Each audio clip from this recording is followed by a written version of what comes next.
Jovem e destacado professor conservador, suas falas públicas são marcadas pela discussão exatamente sobre como levar os jovens brasileiros a entenderem e se identificarem como conservadores. Com vocês, Christian Machado.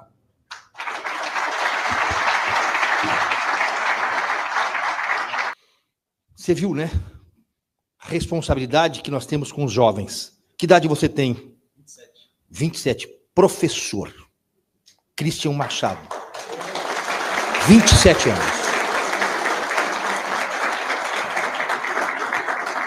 Já temos aqui uma geração que fala essa língua. Christian, sua palavra. Obrigado. Bom dia a todos.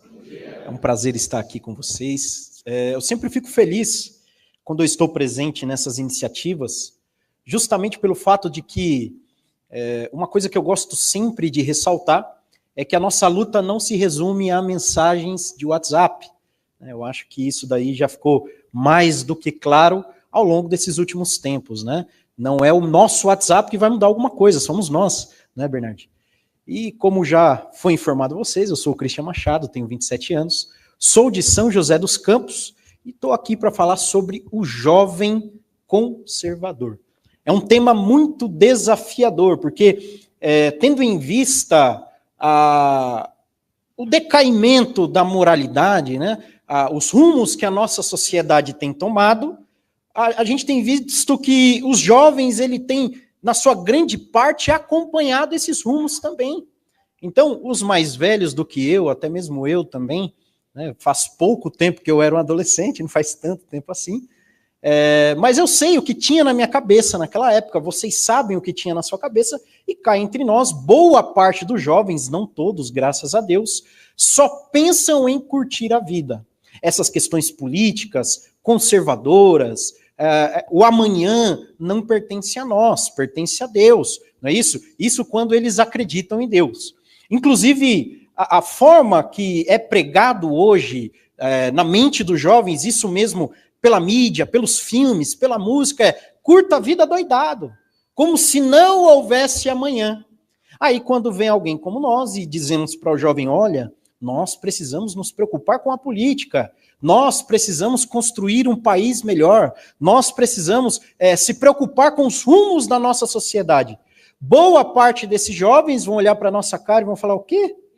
Eu vou curtir sexta-feira à noite, vou dormir só no sábado de manhã, vou curtir no sábado à noite, vou dormir só no domingo de manhã, e na segunda-feira, quiçá eu vou para a escola, quiçá eu vou para a faculdade. Vocês entendem isso? Então, olha só porque eu disse que o tema é muito desafiador. Só que, para introduzir esse tema, eu gostaria de definir primeiramente o que é o tal do conservadorismo. Existem algumas pesquisas que são feitas de cunho moral. Não é? Existem pessoas que perguntam, olha, você é a favor do aborto? Você é a favor da legalização ou da descriminalização do uso de entorpecentes? Você é a favor da punição dos criminosos? E boa parte da população vai ser conservador dentro desse aspecto. Vai dizer, sim, eu sou a favor, sim, da pena justa para o criminoso. Eu sou contra a descriminalização do uso de entorpecentes. Boa parte da população se enquadra dentro desse aspecto. Mas aí quando você pergunta para a população, olha, o que você acha do intervencionismo estatal? O que você acha a respeito de político-albe? A gente vê que ao mesmo tempo que essas pessoas dizem que são a favor ou contra determinadas pautas que se encaixam sim dentro do espectro conservador, nós vemos que eles esperam um milagre estatal, um milagre intervencionista do Estado, um político messiânico, entendem? E isso é problemático dentro do pensamento conservador, que se caracteriza primeiramente pelo ceticismo estatal. Mas o que eu quero dizer com isso? Eu quero dizer que a mentalidade do conservador deve ser a seguinte: a solução encontra-se aqui. E uma das coisas que eu gosto também de ressaltar em todas as oportunidades que eu falo, existe um pensador brasileiro que ele diz que o pessimista, ele é aquele que gosta de dizer assim, olha, alguém precisa fazer alguma coisa. Então o país está indo por água abaixo, a democracia está sendo desvirtuada, está acontecendo um monte de coisa.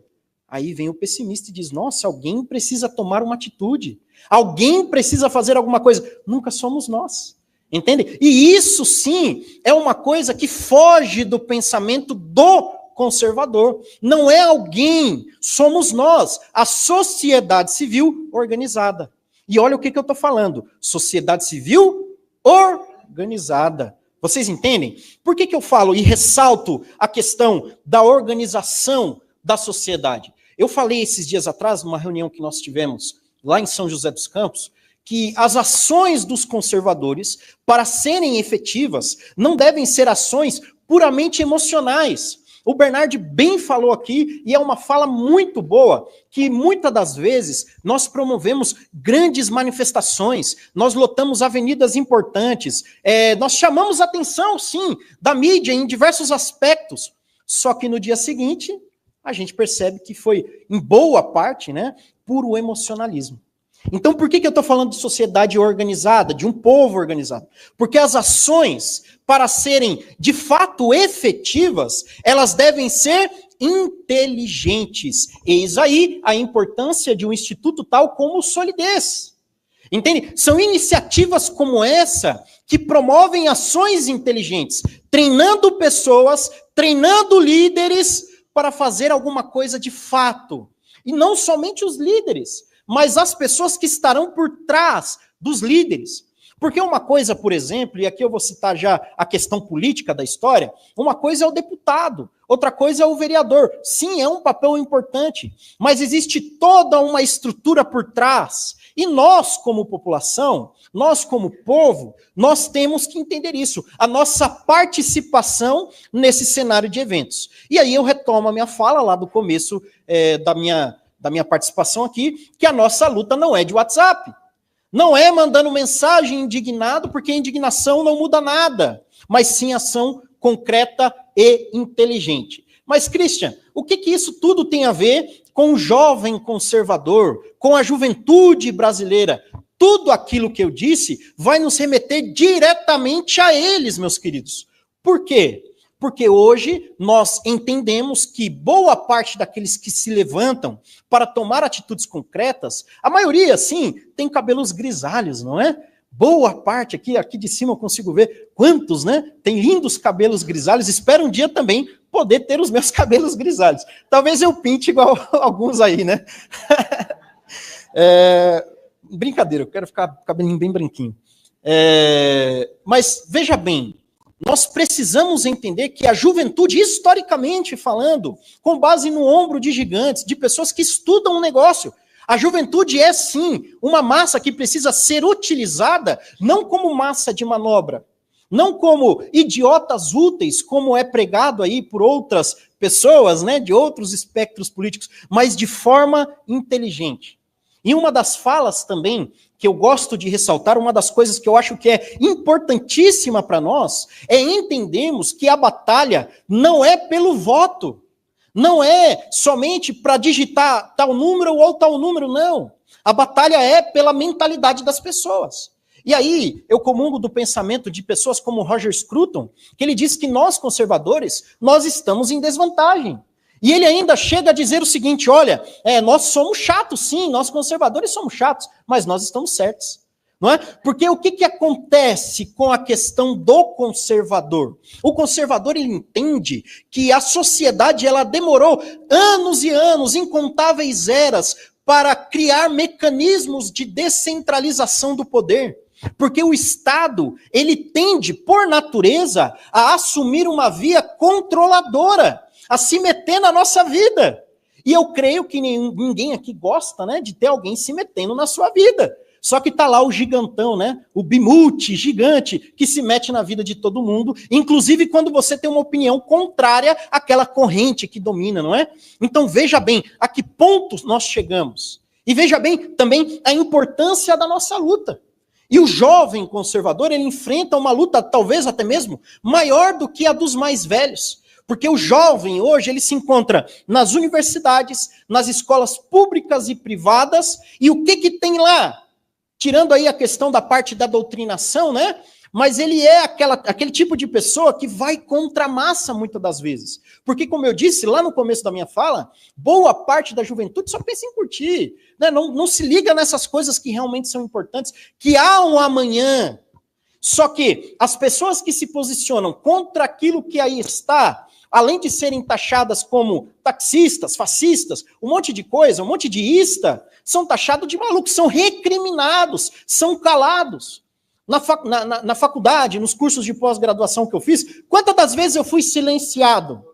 No chat ou em aulas presenciais, onde o professor cortou a minha fala, ou onde os alunos se manifestaram contra, dizendo, ô Christian, você não sabe do que você está falando, o professor é formado, o professor é doutor. Poxa vida, né? Só que ele estava falando um monte de abobrinha.